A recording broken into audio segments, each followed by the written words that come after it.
আল্লাহ পাক তার প্রতি রহম করুন যে আমার এই কথাগুলোকে অন্যের কাছে পৌঁছে দিবে। নবীজির ভাষণ। এরপর নবীজি বলছেন, জেনে রাখো নিশ্চয়ই তোমাদের পরস্পরের, মুসলিমদের পরস্পরের সম্পদ, পরস্পরের রক্ত, পরস্পরের এই যে জান মাল ইজ্জত, এগুলো একে অপরের জন্য হারাম।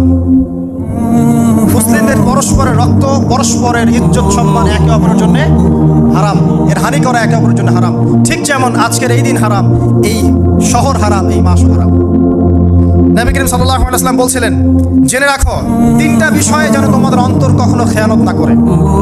তিনটা বিষয়ে তোমাদের অন্তর যেন কখনো খেয়ানত না করে। এক, তোমরা যে কাজটাই করবা শুধু আল্লাহ পাকের সন্তুষ্টির জন্য করবে। তোমরা যে কাজই করবে শুধু আল্লাহর সন্তুষ্টির জন্য করবে। তোমাদের শাসক বর্গের কল্যাণ কামনা করবে। তোমাদের শাসক বর্গের কল্যাণ কামনা করবে। 3 নাম্বার, মুসলিমদের জামাতকে আঁকড়ে ধরে রাখবে।